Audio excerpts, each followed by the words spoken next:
એક વ્યક્તિના વેઠવાથી આખું પરિવાર, આખી પેઢી સુખી થતી હોય તો એ દિશામાં દોડવું પડે. એટલે મારી વિનંતી છે, દીકરા દીકરીને સારું ભણાવો. અને દીકરા કે દીકરી બહુ ભેદ ના રાખો. આપણે તો 10મું કે 12મું ભણાયા છે કે લગ્ન કરવા પૂરતું જ એમ. હવે લગ્ન કરવા પૂરતું ભણાઈને શું કરશો તમે? એનાથી એનું ભલું નહીં થવાનું, તમારું નહીં થવાનું.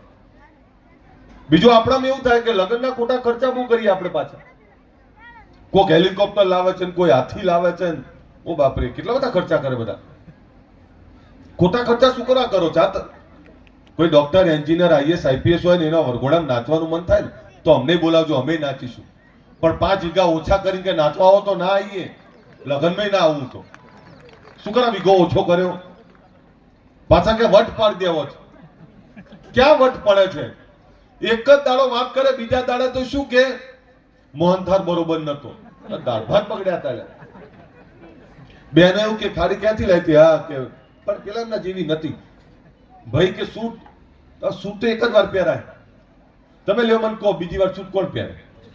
બતાવો મને, બીજી વાર સૂટ પહેરે બતાવો. રાયકનજી, લગ્નમાં ખોટા ખર્ચા કરવાથી કઈ જ નહીં થતું. લોકો કહેશે, માની લો તમે બહુ ખર્ચો કરી દીધો તો કહેશે શું? જોરદાર કર્યું. 1 દિવસ 2 દિવસ, ત્રીજા દિવસે કોઈ યાદે નહીં કરે. તો એવો ખર્ચ શું કરવા કરવો? જે વરરાજાની જાનમાં આખા ગામને બોલાયો, કરોડ રૂપિયા ખર્ચો કરીને વરરાજા 12 મહિના પછી એના ગજવામાં 2000 રૂપિયા રોકડા ના મળે તો એવો ખર્ચો કરાય ખરો? એના કરતા એ કરોડ ભલે ના કર્યા, 5 લાખ રૂપિયા ધંધો કરવા આપી દેવાતા. મારો દીકરો